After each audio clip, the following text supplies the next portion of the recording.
عرش کا رب فرماتا ہے کیوں تو بھٹکتا پھرتا ہے، کیوں دائیں بائیں جاتا ہے؟ چپ کر کے مسجد آ جا اور لوگوں سے بچ کے تنہائی میں میرا ذکر کر۔ اللہ ملے گا کیا؟ فرمایا الا بذکر اللہ تطمئن القلوب، میں تیرے بے چین دل کو چین عطا کر دوں گا۔ وہ تیرا تڑپتا اور پھڑکتا ہوا مزاج، اسے میں سکون کی دولت دوں گا۔ یہ تجھے کہیں اور نہیں ملے گا، یہ میری یاد میں ملے گا۔ یہ چین قرار سکون تجھے یہی میسر آئے گا۔ اطمینان قلبی زندگی کا حسن ہے بھائی، دولت سکون اصل ہے۔ بڑے ٹھنڈے کمرے میں کچھ لوگوں کو نیند نہیں آتی، اور داتا صاحب رحمت اللہ علیہ آپ جائیں تو دونوں سڑکوں کے بیچ جو فٹ پاتھ ہے نا، اس پہ بھی کچھ لوگ سوئے ہوتے ہیں۔ ادھر سے بھی گاڑیاں گزرتی ہیں، ادھر سے بھی گاڑیاں گزرتی ہیں، لیکن بس نیند ہے نا، اللہ کا فضل ہے، اس نے دے دی ہے، آنے والوں کو آ گئی ہے۔ اطمینان قلبی، میرا معاشرہ بے سکون ہے، بے قرار ہے۔ مجھے کچھ لوگ کہتے ہیں جی میں آج کل بڑا بور ہو رہا ہوں، تو میں کہتا ہوں یار ہمیں تو ٹائم ہی نہیں ملا آج تک بور ہونے کا، نہیں وقت ہی نہیں اتنا میسر آیا، کون سا ٹائم نکالے جس میں بندہ بور ہو؟ وہ تو ہے کہ انسان کچھ فارغ ہو، کہیں اس کے پاس گنجائش ہو تو بور بھی ہو لے۔ کیسے بور ہو لیتے ہو؟ یہ کیا ہوتا ہے بور ہونا؟ زندگی میں اتنا وقت ہی کہاں ہے کہ انسان بور ہوتا پھرے اور یہ تصور بناتا پھرے کہ میں بڑی آزمائش میں ہوں، تو میں بڑے بور ہو رہا ہوں، تو میں بڑی تکلیف میں ہوں۔ تو وقت بہت زیادہ ہے ہمارے پاس، لا یعنی کاموں میں ضائع بڑا ہوتا ہے، تو ہم بور ہوتے ہیں، پریشان ہوتے ہیں۔ یہ ہمارے ہاں درجنوں ابحاث اور درجنوں بحثیں صرف وہ ہیں جن کا کوئی مقصد نہیں۔ فضول پیسوں میں الجھنا، فضولیات میں وقت ضائع کرنا، فضول سوالات کرنا۔ فضول سوالات بھی دین میں منع۔ آپ قرآن مجید پڑھیے تو رب فرماتا ہے کیا تم بھی میرے نبی سے اسی طرح کے سوال کرنا چاہتے ہو جیسے اس سے پہلے حضرت موسیٰ سے کیے گئے؟ وہی رنگ اختیار کرنا چاہتے ہو؟ ابحاث میں الجھ جانا، اس چوک میں وقت گزارنا۔ آج کل بھلا کون کون کیا کیا کر رہا ہے، اس پر بڑا وقت گزر گیا۔ فلانا فلانی جگہ کیسے پہنچ گیا، فلانے کی فلانی مصروفیت کیسے بنی، فلانے کا فلانے سے تعلق کیسے بنا، زیادہ وقت اسی میں بیت گیا۔ فضول ابحاث، فضول بحثیں، فضول وقت کا ضیاع، اپنے معاملات پہ بالکل توجہ نہ دینا۔ پرنسپل صاحب اے سی والے کمرے میں آرام سکون سے بیٹھے، انہیں پتہ ہی نہیں کہ اٹھ کے باہر جاؤں دیکھوں جا کے میرا عملہ کیا کرتا، انہیں پتہ ہی نہیں۔ پیر صاحب کے لیے چونکہ لنگر ذرا تھوڑا سا پیر صاحب کو بتایا ہوتا ہے ڈاکٹر نے کہ تو نے یخنی کھانی ہے چھوٹے گوشت، اس کے لیے چونکہ علیحدہ سے پکتا ہے اور گلاس پانی کا سٹیج پہ پہنچتا ہے، 6 بندے رومال لیے کھڑے، اٹھ کے دیکھتے ہی نہیں کہ مرید کو سبق پڑھ رہا ہے کہ نہیں پڑھ رہا۔ طالب علم پہ جا کے توجہ ہی نہیں دیتے کہ اس کے کمرے کا حشر کیا ہے۔ میں ایسے لوگوں کو جانتا ہوں کہ جو اپنے اداروں کا مہینوں وزٹ نہیں کر پاتے، اپنے اداروں کا۔ فیکٹری کے مالک کو پتہ ہی کوئی نہیں کہ کارکن کیا کر دی، یعنی اٹھ کے وہ پسند ہی نہیں کرتا کیونکہ اس کے کمرے میں اے سی لگا ہوا ہے، مزدور دھوپ میں کام کر رہے۔ ہمارے ڈھیروں کام فقط اس لیے خراب ہوتے ہیں کہ ہم اپنے وقت کو ضائع کرتے ہیں، ہم اپنی ذمہ داریوں کا احساس نہیں کرتے، پوری طرح ہم نے اپنے وقت کو الجھا لیا ہے۔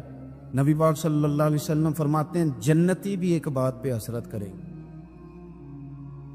حالانکہ وہاں کوئی کمی نہیں، کوئی کمزوری نہیں، پر جنتی بھی حسرت کریں گے، کہیں گے ہائے کاش، حسرت کریں گے۔ یا رسول اللہ کس بات پر؟ تو حضور فرمانے لگے وہ وقت جو دنیا میں ان سے ضائع ہو گیا، خدا کا ذکر نہیں کر سکے، درود نہیں پڑھ سکے، جو وقت ضائع ہو گیا اس وقت پر جنتی بھی جنت میں جا کے حسرت کرے کہ یار یہ کیوں ضائع کیا۔ دیکھیں دنیا میں نا سب سے بندہ سمجھدار وہ ہے جسے اپنا وقت مینج کرنا۔ ہم کیا کرتے ہیں، ایک چیز کو گلے لگا کے باقی کاموں سے بھی رہ جاتے ہیں۔ آج کل مجھے کاروباری ٹینشن ہے لہذا نمازی بھی گئی، آج کل مجھے کاروباری ٹینشن ہے لہذا ابا جی کی خدمت بھی گئی، آج کل مجھے کاروباری ٹینشن ہے لہذا حقوق العباد بھی گئے، کیونکہ کاروباری ٹینشن ہے تو لہذا کسی سے ہنس کے مسکرا کے بات کرنے والی جو نیکی تھی وہ بھی گئی۔ ایک ٹینشن آئی ہے نا تو آپ نے سارا کچھ اسی کھاتے لگا دیا ہے، وہ تو آتی رہے گی۔ نبی پاک صلی اللہ علیہ وسلم نے 23 سالوں میں انقلاب برپا کیا۔ آپ دیکھ لیں کون سا ایسا موقع ہے جہاں سکون سے کسی نے بیٹھنے دیا؟ کبھی کافر بدر میں آ گئے، کبھی احد میں آ گئے، کہیں خندق میں آ گئے، کہیں خیبر میں آ گئے۔ وہ معاملہ اپنی جگہ پہ تھا تو یہاں مدینے میں یہودیوں کی سازشیں شروع ہو گئیں۔ وہ اپنے مقام پر ایک معاملہ تھا تو منافقین اندر تھے، وہ الگ سے عبداللہ بن ابی سلول کا گروپ الگ سے سازشیں کرتا تھا۔ پر ان ساری پریشانیوں کے باوجود اور جو نجی اور ذاتی دکھ تھے وہ بھی اپنی جگہ پہ قائم۔ کبھی حضرت ختیجہ وصال کرنی، کبھی حضور کی بڑی شہزادی کا وصال ہو گیا، حضور بدر کی فتح کر کے آ رہے تھے تو حضرت عثمان غنی نبی پاک کی شہزادی کو دفن کر کے آ رہے تھے، تدفین ہو رہی تھی۔ یہ سارے نظام دکھ بھی ساتھ رہے اور ان سارے کاموں کے باوجود رسول پاک تہجد بھی وقت پہ پڑھتے رہے، صحابہ کو قرآن بھی وقت پہ سکھاتے رہے، رسول پاک صلی اللہ تعالیٰ علیہ وآلہ وسلم لوگوں سے مسکرا کے بھی وقت پہ ملتے رہے، حسنین کو کندھوں پہ بٹھا کے وہ والا معاملہ بھی وقت پہ کرتے رہے۔ سارے کام ساتھ ساتھ ہوتے، ہم نے ایک دو چیز کو بگو دی، یہ نہیں صحیح ہو رہا لہذا سارا کچھ ہی خراب۔ ہمارا وقت ضائع ہو رہا بھائی، اور تیزی سے ضائع ہو رہا۔ کام بڑے قیمتی ہیں، اپنے آپ کو قیمتی سمجھیں۔ آپ دیکھیں نا ہمارے صوفیاء کہتے ہیں کہ وہ بار کچھ پہچاننا، اللہ کی معرفت حاصل کرنا، آگے بڑھنا یہ تو دور کی باتیں، سب سے پہلا کام یہ ہے کہ من عرف نفسہ، اپنے آپ کو تو پہچان۔ کہ بخاری مسلم میں ایک حدیث ہے جس کو پڑھ کے انسان بار بار سوچنے پہ مجبور ہو جاتا ہے کہ اس طرح بھی ہوتا ہے۔ حضرت انس بن مالک رضی اللہ تعالیٰ عنہ ارشاد فرماتے ہیں ہم سب حضور کی بارگاہ میں بیٹھے تھے، بخاری مسلم ہے، نبی پاک علیہ السلام تشریف فرما تھے، حضور کی حالت مبارکہ تھی، جہاں موقع آیا حضور بیٹھ گئے، حضور زمین پہ جلوہ فراز تھے۔ صحابہ کرام نے سوال پوچھنے شروع کیے، یہ بھی بتائیں یہ بھی بتائیں۔ کچھ نوجوان تھے انہوں نے کچھ سوالات شروع کیے، انہوں نے بہت زیادہ سوالات کیے کثرت سے۔ تو حضرت انس بن مالک رضی اللہ تعالیٰ عنہ فرماتے ہیں بہت سوالات، جب زیادہ سوال ہو گئے نا اللہ کے رسول صلی اللہ علیہ وسلم اٹھ کے نا ممبر پہ بیٹھ گئے، فرمایا پوچھو جو تمہارا جی چاہتا ہے میں بتاؤں گا، پوچھو، کرو سوال کرو۔ ایک شخص نے اٹھ کے عرض کی یا رسول اللہ میرا باپ کون ہے؟ فرمایا حذیفہ۔ دو لوگ اور اٹھے، یا رسول اللہ ہمیں لوگ تانے دیتے ہمارا باپ۔ فرمایا تمہارا باپ وہی ہے جس کی طرف تم منسوب ہو، اسی باپ کی جائز اولاد ہو۔ ایک بندہ اور اٹھا، اس کا لہجہ بھی کچھ اس طرح کا تھا، کہنے لگا حضور میں جنت میں جاؤں گا کہ جہنم میں؟ کئی دفعہ نا چیزیں راز میں رہیں تو وہ ٹھیک رہتی ہے، لیکن جن کو راز کھولنے کا شوق ہو ان کے اپنے بھی کھل جایا کرتے، ان کے کھل جاتے ہیں، پھر وہ تکلیف میں آتے ہیں۔ یاد رکھیں حضور میں جنت میں جاؤں گا کہ جہنم میں؟ حضرت انس بن مالک کہتے ہیں کریم بولے، مور لگنے لگی، ہم کانپنے لگے۔ حضور نے فرمایا تو جہنم میں جائے گا، دوزخی ہے تو۔ بس جب وہ سناٹا چھا گیا، اب ڈر تھا کہ کچھ اور باتیں نہ، یہ کثرت سوالات کی وجہ سے حضور ناراض ہو گئے۔ کہتے ہیں فٹافٹ حضرت عمر اٹھے، فٹافٹ، اور کوئی معافی نہیں مانگی، کوئی بات نہیں کی، جناب عمر تھے نا، آئے عمر تیرے جملوں پہ مر جاؤں، ان راہوں پہ قربان جہاں سے عمر چلتے تھے، ہر حکمران تیری بات کرتا ہے پر عمر تیرے ایک ایک فیصلے پہ میری اولادیں قربان۔ ایسا بھی شخص کوئی پلٹ کے دنیا میں آئے گا جیسا خطاب کے گھر عمر پیدا ہوا۔ حضرت فاروق اعظم اٹھے، یوں ہاتھ باندھے، رو پڑے، کہنے لگے نہ حضور نہ، رضیت باللہ ربا وبالاسلام دینا وبسیدنا ومولانا محمدا نبیا ورسولا۔ حضور ہم بڑے راضی ہیں کہ اللہ ہمارا رب ہے، سونیا بڑے راضی ہیں کہ دین ہمارا اسلام ہے۔ یا رسول اللہ ہم بڑے راضی ہیں کہ اللہ نے آپ کو ہمارا نبی بنا کے دے جائے۔ حضور بڑے یوں ہاتھ باندھے نہ ساڈا بولیا چولیا معاف کری، غلطی ہو گئی حضور جوانوں سے، نہیں ایسا حضور نہ اس سے زیادہ کوئی پردہ نہ کھول جائے کہ رضیت باللہ ربا وبالاسلام دینا وبسیدنا ومولانا محمد نبی و رسولا۔ وہ ضرورت کے لیے سوال ضرور پوچھا جائے، حضور پسند کرتے تھے، لیکن بحث میں الجھ جانا، ہر وقت دین کو تختہ مشق بنا لینا، ہر وقت میرا دل تڑپتا ہے، کبھی کبھی سوچتا ہوں یہ میرے نبی پاک کا دین ہے کیا یہ صرف دنیا میں بحث کے لیے آیا؟ جس کو 4 لفظ آئے اس نے میرے حضور کے دین کو ذریعہ بحث بنا لیا، صبح بھی بحثیں، شام بھی بحثیں۔ کریم محبوب علیہ الصلوۃ والسلام نے جو طائف میں روڑے کھائے تھے وہ اس لیے کہ امت بیٹھ کے بحثیں کرے، اس لیے امام علی مقام نے سارا گھرانہ کربلا میں دے دیا کہ تم بحثیں کرو۔ عمل کب کریں گے؟ کرو بحث، صبح بھی کرو، ہر بندہ کرے، مولوی بھی کرے، مفتی بھی کرے، مناظر بھی کرے، اور چلو علماء تو کبھی اعلاء کلمت الحق کے لیے کوئی گفتگو کر بھی لے، ہر چوک چراہے میں بحث، ہر جگہ مناظرہ، خدا را بلا ضرورت تو چھوڑ دے، بلا وجہ تو چھوڑ دے، کبھی تو مان کر چلنے کا مزاج بنا لے، کبھی تو قبول کر لے۔ یا رسول اللہ رضیت باللہ ربا وبالاسلام دینا وبسیدنا ومولانا محمد نبی و رسولا۔ حضور بڑے راضی ہیں کہ اللہ ہمارا رب ہے، اسلام ہمارا دین ہے، آپ ہمارے نبی ہیں، حضور ہم بڑے ہی راضی ہیں، ہم پر کرم نوازی ہو جائے۔ حضور نے فرمایا عمر بیٹھ جا، اللہ تیرے اوپر رحم فرمائے، عمر بیٹھ جانا، رب تیرے اوپر رحم فرمائے۔ حضرت عمر فاروق نے کہا تھا فرات کے کنارے، نہر فرات کے کنارے سخت گرمی اور پیاس میں اگر کوئی کتا مر گیا نا، کتا تو اللہ قیامت کے دن عمر سے پوچھے گا کہ حکومت تیری تھی تو اس کو پانی کیوں نہیں ملا تھا، تیری گورنمنٹ میں پانی کیوں نہیں ملا؟ کیا بات کرتے ہو صاحب۔ اور یہاں میں نے کہا کہ سب نمبر گیم کے چکر میں ہیں، سب نمبر گیم کے چکر میں کہ میں نے ایسے کیا تو فلاں نے ایسے کیا۔ اللہ تبارک و تعالیٰ بڑا کریم ہے۔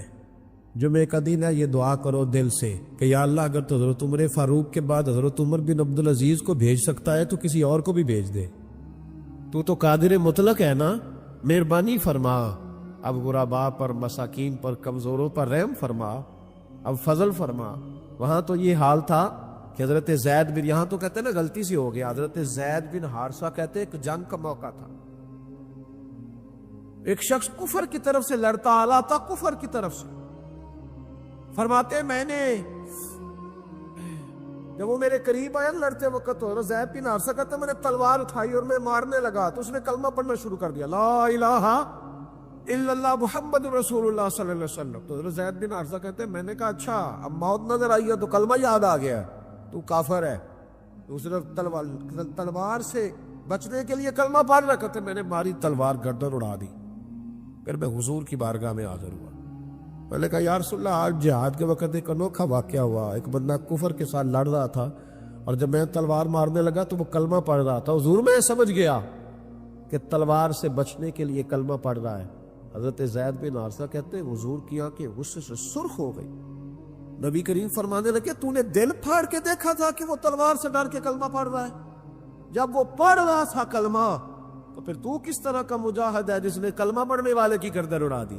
تو پڑھ رہا تھا کلمہ تو تجھے قبول کرنا چاہیے تھا۔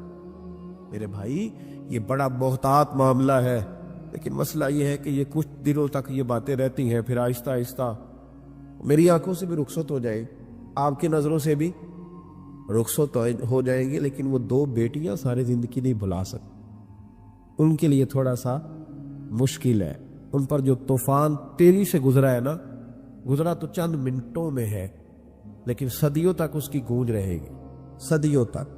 اللہ تبارک و تعالیٰ کوئی فضل کر دے۔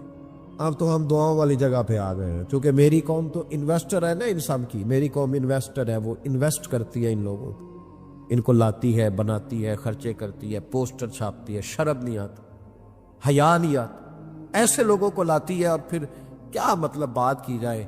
اور میں نے اس وقت بھی کہا تھا، میں پھر کہتا ہوں اور ببانگے دوہل کہتا ہوں کہ نمبر پلیٹیں بدلنے سے گاڑیاں ٹھیک نہیں ہوتی، نمبر پلیٹیں بدلنے سے گاڑیاں ٹھیک نہیں ہوتی، گاڑی کا انجن بدلنے سے پھر ہی اس کا دھواں ختم ہوتا ہے۔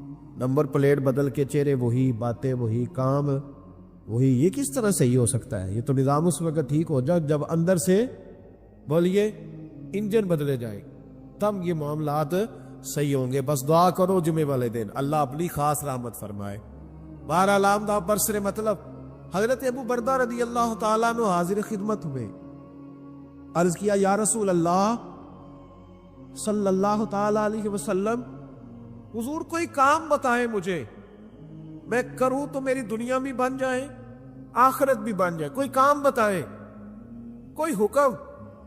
آپ فرماتے میری جیب میں پیسے بھی تھے، حضور کہتے تو میں کنواں بھی کھدوا دیتا، سرکار فرماتے تو میں کسی مسجد کی جگہ میں وسعت بھی کر دیتا، کوئی حکم بتائیں تو کہتے حضور نے عجیب حکم بتایا، فرمایا ایذل اذا عن طریق المسلمین، فرمایا ابو بردہ اگر تو نے نفع والا کام کرنا ہے نا جس سے تیری دنیا بھی بنے اور آخرت بھی بنے، تو فرمایا جب تو رستے میں چل رہا ہو نا تو جو چیزیں کسی کو تکلیف دینے والی ہو وہ رستے سے اٹھاتا جایا کر، وہ چیزیں رستے سے مشکل کام ہے، خاصا مشکل ہے نا جی، رستے سے چیزیں اٹھاتے جایا کر، یہ وہ کام ہے جس سے تیری دنیا بھی بنے گی اور تیری آخرت بھی بنے، تجھے نفع ملے گا، تکلیف دینے والی چیزیں رستے سے اٹھا۔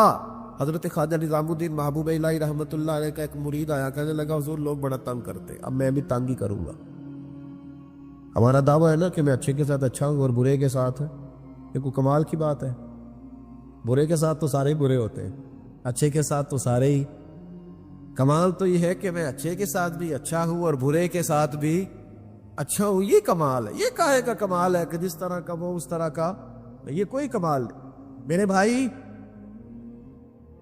حضرت جناب خواجہ صاحب رحمۃ اللہ علیہ سے حضرت محبوب الہی سے وہ مرید کہنے لگا حضور آپ ہمیشہ درگزر کی باتیں سناتے ہیں، لوگ تنگ کرتے ہیں، اب میں نے فیصلہ کر لیا ہے کہ جو میرے رستے میں کانٹے بچھائے گا میں بھی اس کے رستے میں کانٹے بچھاؤں گا۔ تو آپ فرمانے لگے بیٹا نہیں، کوئی کانٹے بچھائے تو کانٹے اٹھا لیا کر۔ اس نے کہا حضور نہیں میں نے بھی کانٹے بچھانے ہیں۔ تو آپ فرمانے لگے آدھی سڑک پہ تو نے بچھا دیے، آدھی پہ اس نے بچھا دیے، تو جتنے لوگ گزرے گے سب کے پیر زخمی ہو جائیں گے، پھر تو سارا روڈ کانٹوں سے بھر جائے گا۔ کوئی اٹھانے والا بھی تو ہونا چاہیے، کوئی کانٹے چلنے والا بھی ہونا چاہیے، کوئی ایسا شخص موجود ہو جو رستوں کے کانٹے اٹھائے۔ میرے بھائی راہ کے ہم پر حقوق ہے، رستے کے ہم پر، نبی پاک صلی اللہ علیہ وسلم نے رستے میں بیٹھنے میں منع کیا، لیکن فرمایا اگر بیٹھنا ہے تو تمہیں 5 کام کرنے پڑیں گے۔ گرمیوں میں جس کا دل کرتا ہے نا کہ کھلی ہوا میں بیٹھوں، بیٹھ لے پر 5 کام کرے، یہ بخاری ہے۔ جس کا دل کرتا ہے نا سردیوں میں گلی میں بیٹھوں دھوپ لوں، تو پھر وہ کتنے کام کرے گا؟ بولیے یا رسول اللہ صلی اللہ تعالیٰ علیہ وسلم کیا کیا کرے تو رستے میں بیٹھنے کی اجازت ہے؟ تو نبی پاک صلی اللہ علیہ وسلم نے فرمایا رستے کا حق ادا کرو، 5 کام کرو۔ یا رسول اللہ کون کون سے؟ فرمایا اگر رستے میں بیٹھنا ہے تو نظریں نیچی کر کے بیٹھو، اس کو بھی اس کو بھی، آنے والے کو بھی اور جانے والوں کو بھی دیکھنے کی تمہیں اجازت، رستے میں بیٹھنا ہے تو بھی نظریں نیچی کر کے بیٹھو۔ رسول کریم علیہ السلام نے فرمایا رستے میں بیٹھنا ہے تو دوسری شرط ہے، یہ شرطیں 5 لگائی نبی پاک نے، یہ بخاری ہے۔ فرمایا رستے میں بیٹھنا ہے تو دوسری شرط تمہارے لیے یہ ہے کہ جتنی چیزیں تکلیف دینے والی رستے میں پڑی ہوگی وہ بیٹھنے والے نے اٹھانی ہے۔ اس نے ایک نیا وہاں بیٹھ کے اذیت والا کام نہیں کرنا، بلکہ اس کی ذمہ داری ہے چونکہ رستے میں وہ بیٹھا ہے، تکلیف دہ چیزیں اٹھائے گا۔ اور تیسری شرط نبی کریم علیہ السلام نے فرمایا تم پر ضروری ہے کہ تم نے سلام لینے والے کا جواب جلدی دینا ہے، رستے میں بیٹھنا ہے تو سلام لینے والے کا جواب جلدی دینا ہے۔ اور چوتھی شرط یہ ہے کہ تم نے رستے میں بیٹھے بیٹھے نیکی کا حکم دینا ہے اور برائی سے منع کرنا ہے۔ یہ 5 کام کرنے ہیں، پھر تمہیں رستے میں بیٹھنے کی اجازت ہے، یہ رستے کا حق ہے، اس کو ادا کرو تو رستوں میں بیٹھو۔ لیکن اگر صرف غیبتیں کرنے بیٹھنا ہے، اگر معاذ اللہ صرف لوگوں کو دیکھ، اور اپنے بزرگوں کو یہ کام کرتے دیکھا، ہمارے حاجی ابو داؤد محمد صادق صاحب رحمۃ اللہ علیہ نا گلی سے گزر رہے تھے، سنگی ان کے ساتھ تھے، تو کہتے ہیں کہ ایک بی بی بغیر پردے کے جا رہی تھی، نیکی کا حکم کرنا اور برائی سے بچی کو بغیر پردے کے جا رہی، تو ایسا فرمانے لگے پتر پردہ کر۔ بچی کسی امیر گھر کی تھی، کچھ پڑھی لکھی بھی تھی، غصہ کر گئی، پتر پردہ کر اس طرح منہ کیا پتر پردہ کر مسلمانوں دی دھیاں پردہ کر دیا نے وہ کہندی بابا جا اپنا کام کر عائشہ فرمانے نے پتر میں کام بھی لگا میرا ہی کام بھی صبح شام میں کام بھی لگا اور بڈھے بارے میں اور کی کردا ہے میرا صبح شام کام یہ جڑا بندہ کام کرے انہوں چنگا دسنا تو جڑا چنگا کرے وہ استقامت دی دعا کرنا میں کام ہی لگا ہوا میری ڈیوٹی یہی ہے تو بچی مسکرا پڑی کہنے لگی بابا دیا تو جواب ہے پر تیرے لفظوں میں مٹھاس پڑی ہے اس نے اسی وقت نقاب کر لیا رستے میں بیٹھنا ہے تو رستے کا حق بھی ادا کرنا ہے ڈیوٹی کر لی ہے ایسے تھوڑی ہے کہ راہ میں بیٹھ جائے حضرت حسن بصری رحمۃ اللہ تعالیٰ علیہ ارشاد فرماتے ہیں کہ میں دریا کے کنارے گیا تو وہاں میں نے ایک شخص کو دیکھا وہ اپنی ایک خاتون کی گود میں سر رکھ کے بیٹھا اور قریب ایک بوتل بھی پڑی ہے میرے دل میں معاذ اللہ خیال آیا کہ دیکھو کس انداز میں ایک عورت کے ساتھ یہ ہے اور پاس بوتل بھی پڑی ہے جانے شراب ہے کہتے میں سوچ ہی رہا تھا کہ اچانک کی کشتی آ رہی تھی دریا میں وہ ہجکو لے کھائے کشتی میں 4-5 لوگ تھے وہ دریا میں ڈوبنے لگے وہ آدمی تیزی سے اٹھا دریا میں چھلانگ لگائی پہلے ایک کو نکالا پھر دوسرا نکالا پھر تیسرا نکالا ایک بندہ رہ گیا کہنے لگا حضور مجھے تو آپ نے گناہگار سمجھا ہے میں تو بڑے غلط انداز میں جہاں بیٹھا ہوں آپ نے جو سوچا چلیں یہ چوتھا بندہ آپ نکالنا ہے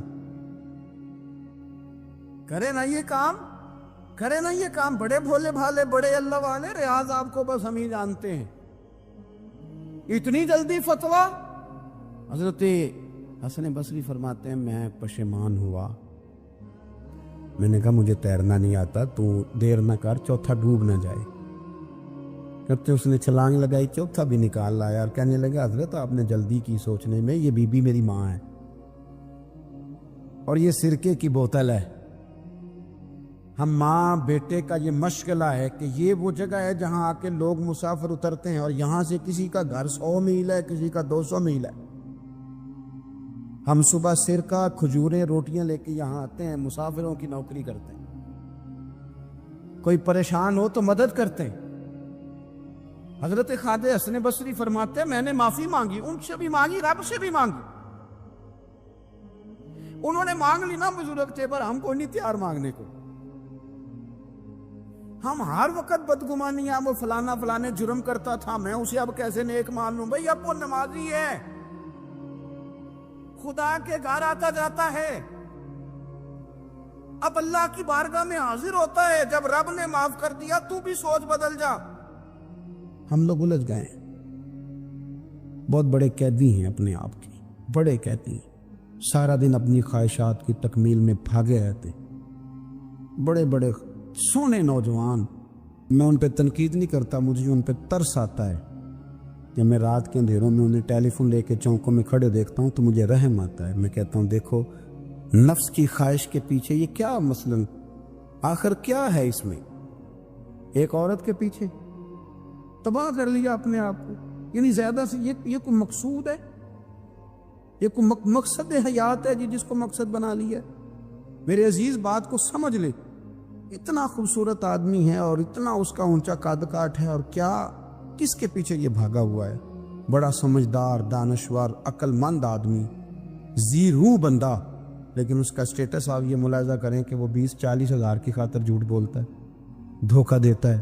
فریب اور فراڈ کرتا ہے ہم اپنی نفسانی خواہشات کے پیچھے اس طرح بھاگتے ہیں کہ ہم اصل سے رہ جاتے ہیں میری باتوں کی سمجھ آ رہی ہے آپ حضرات تھوڑا تھوڑا کر کے ایک ایک کر کے ان کی باتیں کم مانیں وہ ضروری تو نہیں نا کہ سویرے ناشتہ بازار سے اپنی مرضی کا تگڑا کیا بازار سے لا کے پوڑیاں چنے بہترین کھائے اور پوڑیاں چنے ابھی کھائے نہیں شاپر میں ڈالے ہوئے ہیں اور وہ لے کے ابھی آ رہا ہے تو ساتھ ہی رستے سے گوشت بھی چھوٹا اچھا لگا تو 2 کلو وہ بھی لے آئے کہ پوڑیاں چنے کھاؤں گا اور دوپہر کے لیے گوشت پکاؤں گا وہ پہلے یہ تو کھا لے صاحب اس سے تو نجات پا لے یہ پتہ نہیں ہضم ہوتا ہے کہ کچھ اور کرتا ہے تیرے ساتھ لیکن وہ گوشت بھی ساتھ لے آیا یعنی ٹیبل پر ناشتے کے ٹیبل پر بیٹھ کے فیصلہ ہو رہا ہوتا ہے کہ ہم نے کیا کھانا ہے ہم نے کدھر جانا ہے سنگیو یاد رکھو باتوں کو سمجھو اور غور کرو یہ تھوڑا تھوڑا کر کے جب ہم چھٹکارا حاصل کرنے کی کوشش کریں گے نا چھٹکارا حاصل کرنے کی کہیں جگہ سے کسی جگہ سے اگر آپ کو تنبیہ ہوتی ہے نا، تنبیہ، اس میں بھی بڑا مزہ آتا ہے، اس میں بڑا. ہمارے ایک بزرگ تھے، تو ایک دن نا میں گیا تو کہنے لگے الحمدللہ آج میں بڑے سکون میں ہوں. میں نے کہا جی وہ کیا ہوا؟ کہنے لگے میں اپنے آپ کو بڑا پیر صاحب سمجھنے لگ گیا تھا. تو ایک بابڈا کے کسی آدمی سے کام تھا، تو میرے ایک دوست نے مجھے کہا کہ پیر صاحب اس کو ٹیلی فون کر دے، سنا ہے آپ کا عقیدت مند ہے. میں نے اس بندے کو ٹیلی فون کیا تو کہتا ہے پیر صاحب میں عزت آپ کی بڑی کرتا ہوں پر یہ کام نہیں ہو سکتا. کہتے ہیں جب اس نے مجھے کہا نا تو کچھ بھی نہیں، تو مجھے بڑا مزہ آیا ہے، ورنہ میرا تو نفس پھول گیا تھا. میں تو سمجھتا تھا کہ جو میں کہتا ہوں ویسے ہی ہو جاتا ہے. کہتے اس نے تھوڑا سا نا مجھے لیول میں کیا ہے، مجھے مزہ آیا. یہ لوگ نا اپنے اوپر بوجھ ڈالتے تھے، یہ تھوڑا تھوڑا پیچھے ہٹتے تھے، یہ سمجھتے تھے کہ اس طرح تو ہماری تکمیل رہ جائے گی. صبح سے شام تک اگر اسی نفس کی باتیں مانتے رہیں گے تو خرابی کرے گا. دولت کا نشہ ہے بھائی، دولت کٹھی کرنے والا کسی جگہ سیر نہیں ہوتا. حسن کا نشہ ہے، حسن کا نشہ ہے. حضرت ابو بکر شبلی رحمۃ اللہ علیہ فرمایا کرتے تھے جو تیری بیٹی کو خوبصورت سمجھ کے اس کے ساتھ نکاح کرنے تھے اسے بیٹی نہ دینا. حضرت جی کیوں؟ فرمایا حسن تو تھوڑے دن کے بعد ختم ہو جائے گا، پھر وہ اس کی قدر نہیں کرے گا، وہ تو کہیں اور منہ مارتا پھرے گا. حضرت ابو بکر شبلی رحمۃ اللہ تعالی علیہ کی بیٹی خوبصورت تھی. ایک نوجوان کہنے لگا میرا نکاح کر دیں. آپ فرمانے لگے پتر تو 1 مہینے کے بعد آنا کر دوں گا. بڑی موٹی تازی خوبصورت صاحبزادی. تو حضرت نے اسے دوائی کھلائی، اسے پخانے لگ گئے. جو پخانہ کرتی ایک مٹکے میں سنبھال دیتے. تھوڑا وقت گزرا تو وہ ہڈیوں کا پنجر بن گئی. مہینے بھر میں دست اتنے آئے کہ کمزور ہو گئی. تو ابو بکر شبلی 1 مہینے کے بعد نوجوان کو بلایا، فرمایا ادھر آ تیرا نکاح کروں. بچے دکھائی تو وہ کمزور بستر پہ پڑی. فرمایا شادی کرنے لگا اس سے نہیں میں نے کرنی. فرمایا یہ وہی ہے؟ کہنے لگا جی نہیں. فرمایا تو کہتا تھا مجھے عشق ہے، کدھر گیا تیرا عشق؟ کہنے لگا حضرت صاحب آپ کیسی بات کر رہے ہیں؟ فرمایا ادھر آ. پھر وہ مٹکا جس میں گند رکھا تھا وہاں لے گئے. فرمانے لگے تیرا اس کے ساتھ عشق تھا، یہ ہے تیرا عشق. فرمایا اسے تو میں 4 دن روٹی کھلاؤں گا پھر تندرست ہو جائے گی، لیکن میں دیکھنا چاہتا تھا کہ تو میری بیٹی سے پیار کرتا ہے یا اس کے چہرے پہ آنے والی کچھ وقت کے لیے سرخی سے پیار کرتا ہے، اس لالی سے پیار کرتا ہے جو جوانی کے وقت بچوں اور بچیوں پہ آتی ہے. کس چیز کے دل دادا؟ یعنی کیا مطلب؟ نفس کی غلامی، سراسر غلامی. اور پلٹ پلٹ کے بڑے بڑے سیانے بندے چھوٹی سی خواہش کے لیے. بڑا سمجھدار آدمی، بڑا سیانا بندہ. میں ایک بڑے بزرگ عالم تھے، میں ایک دفعہ ملنے گا تو پائے پکا رہے تھے، خود پائے پکا رہے تھے. تو وہ بڑے پیار کی بات ہوتی ہے نا جی. تو تامت باندھی ہوئی اور بڑی جناب خستہ حالی اور وہ پائے پکا رہے ہیں. تو میں نے ان سے کہا حضرت جی پائے تو کسی اور نے بھی پکا لینے تھے، آپ بخاری لے کے بیٹھتے، چلو میری طرح کا کوئی بندہ آپ سے استفادہ بھی کر لیتا. اب پائے آپ لائیں گے، پھر پکائیں گے، پھر آپ کھائیں گے، تو یہ تو 24 گھنٹے آپ کسی کام میں گزر جائیں گے. تو یہ ایک چھوٹی سی خواہش کے لیے. میں کسی چیز کو حرام نہیں کہہ رہا. قرآن پاک کی جو آیت پڑھی ہے صرف اس کی تفسیر آپ کے سامنے عرض کر رہا ہوں. ہماری خواہشات ماں پالتی ہے، آپ کو نہیں پتا کتنے دکھ سہتی ہے. میں ان ماؤں کو جانتا ہوں جو بیٹے کے حصوں کی مار بھی اس کے ابے سے کھاتی ہیں، مار کھاتی ہیں وہ. ایک خاتون ایک کان سے سنتا نہیں، میرے پاس ایک دفعہ آئی، کہنے لگی 60 لگ گئی سی، کوئی دعا کر دیں، کیا کوئی وظیفہ پر ڈاکٹر کہتے ہیں ٹھیک نہیں ہو سکتے. میں نے کہا باجی صحیح بتاؤ مسئلہ کیا ہے؟ کہنے نہیں کچھ بھی نہیں. مسئلہ کیا ہونا ہے؟ پتر غلط نکل آیا ہے، اس کا باپ روز مارتا ہے، آج میں آ بھی گئی ہوں تو اس نے ایک تھپڑ میرے کان پہ مار دیے، پردہ پھٹ گیا. مائیں مار کھاتی ہے لیکن وہ پتر جس کو بڑی محنت سے پالا ہے وہ جوان ہوتا ہے تو اماں سے کہتا ہے تجھے چھوڑ دینا ہے، پر جس لڑکی سے میرا ٹیلی فون پہ رابطہ ہے اسے نہیں میں نے چھوڑنا، وہ نہیں چھوڑ سکتی. ہر شے کچل جاتا ہے وہ. اماں کبھی بلیٹ کے رات کو سوچتی ہے کہ یہ تو میری کل کمائی تھی، میں تو آج بھی اس کے حصے کے تھپڑ اپنی گالوں پہ برداشت کر رہی ہوں، تو یہ کدھر گیا؟ اردشیر نام کا بادشاہ تھا. حضرت محدث ابن الجوزی آج سے کچھ 700 سال پہلے لکھتے. اردشیر بادشاہ بڑا خوبصورت تھا، جوان تھا، بڑا عقل مند تھا. اس نے اس طرح کی قریب کی ساری ریاستوں پہ قبضہ کر لیا. بڑا عقل مند زیرک تھا، قبضہ ہو گیا. ایک بادشاہ بڑا سخت تھا، اس کے ساتھ جب پنجہ آزمائی ہوئی تو اردشیر کہتا ہے اس پہ میرا قبضہ نہیں ہو رہا تھا، اور جب ہم نے ساری ریاستوں نے مل کے اس پر حملہ کیا تو ایک قلعے کے اندر قلعہ بند ہو گیا. اردشیر بڑا خوبصورت آدمی تھا, بڑا سمجھدار تھا, تو وہ بادشاہ قلعہ بند ہو گیا, اس نے کہا نکلنا ہی نہیں. اب وہ اندر بند ہے, یک بارگی حملہ کیا تو وہ بڑا بڑا قلعہ تھا اس میں بند ہو گیا. اس بادشاہ کی نا جس پر حملہ کیا, اس کی بیٹی اچانک ایک دن قلعے کی دیوار پہ چڑھی تو اردشیر کے حسن و جمال کو دیکھا تو عاشق ہو گئی, اور اپنے ہی باپ کے خلاف اسے کہنے لگی کہ اگر تو میرے ساتھ شادی کا وعدہ کرے نا تو میں تجھے رستہ بتاتی ہوں حملہ کرنے کا. اس نے کہا میرا وعدہ رہا, تو رستہ بتا. اس نے رستہ بتایا اس لڑکی نے, اور بادشاہ نے حملہ کیا تو اس کا باپ قتل کیا, اس علاقے پہ قبضہ کیا شادی کے وعدے پر. ہاں نفسانی خواہش بندے کو اندھا کر دیتی, نہیں سمجھ آتی اس کو میں کدھر جانا, اندھا کر دیتی. حملہ کیا, اور جب اس لڑکی کو لے کے آیا نا اپنے محل میں, تو پہلے دن شادی کی پہلی رات تھی, تو بستر بچھایا کنیز نے, تو وہ کبھی کروٹ ادھر بدلتی کبھی ادھر بدلتی. تو بادشاہ کہنے لگا کیا ہے؟ کہنے لگی بستر میں کچھ ہے, مجھے تکلیف دے رہی. اس نے چراغ جلائے اور جب بستر اٹھایا تو ایک اتنا سا دھاگا نکلا. دھاگے سے عموماً تکلیف نہیں ہوتی. تو اس نے کہا تو اتنی نرم و نازک ہے کہ دھاگا. کہنے لگی میرا باپ نا میرے ساتھ اتنا پیار کرتا تھا کہ روز میرا بستر بھی خود بچھاتا تھا, اور اس نے آلہ رکھا ہوا تھا, وہ ناپتا تھا کہ کوئی پایا اونچا نیچا تو نہیں, میری بیٹی کا بیلنس سوتے وقت خراب نہ ہو جائے. اور میرے لیے گوشت اور کپڑے بھی خود پسند کر کے لاتا تھا, کھانے پینے کا خود خیال کرتا تھا. اردشیر کہنے لگا اچھا وہ اتنا پیار کرتا تھا, اور پھر تو نے اس کے ساتھ کیا کیا؟ کہنے لگا بلاؤ کنیزوں کو بلایا, فرمایا اس کو اٹھاؤ اور جلاد کے پاس لے جاؤ, اسے کہو کہ اس کے بال ایک گھوڑے کے ساتھ باندھے, پیر دوسرے گھوڑے کے ساتھ باندھے, اور ایک گھوڑا ادھر بھگا دے کدھر بھگا دے. یہ جس کے باپ نے اتنا پیار کیا, یہ نفس کی اتنی غلام ہے کہ اس کی وفادار نہیں رہی تو میری وفادار کیسے بنے؟ اس نے اتنے نازوں سے پالا کہ دھاگا اسے برداشت نہیں. او یارو یاد رکھو, اگر نفس کی غلامی کرو اور بڑے بڑے وفاداروں کو چھوڑ کے غلامی کرو تو پھر کہو وفادار مل جائیں. کوئی بول لڑا نہ بول بیٹھی ہوں دے خصم ناراض بڑ بولیاں دے, کہاں سر کھائے تے بلبل ٹھنڈ پائے. بڑے فرق نہیں سجنا بولیاں دے, جڑیاں خصماں دی وچ رضا وسن, بھاگ جاگ جاندے انہاں گولیاں دے. آپ ادلیاں نو سردار پین تکے تے شرما والیاں نو چوٹے ڈولیاں دے. اپنے نفس کے پیچھے چلو گے تو یہ تباہی ہے. جب ہم نے کسی سے وفا نہیں کی تو یہ کیا امید ہوئی کہ دنیا ہم سے وفا کرے گی؟ اللہ رسول کی مرضی کے مطابق اصول پسند زندگی بنائیں, ایک ایک کر کے اپنی خواہشات سے پیچھے ہٹیں, تھوڑے پہ گزارا کرنا سیکھیں, اپنے نفس کو سمجھائیں. ضروری نہیں کہ روٹی ہر وقت مزے کے لیے کھائی جائے, کبھی کمر سیدھی کرنے کے لیے خشک روٹی بھی کھا کے دیکھو, کبھی سادہ کھانا اس پہ بھی اکتفا کرو, کبھی تھوڑا کھا کے اچھے طریقے سے سادے کمرے میں بھی اللہ کو یاد کر کے دیکھو.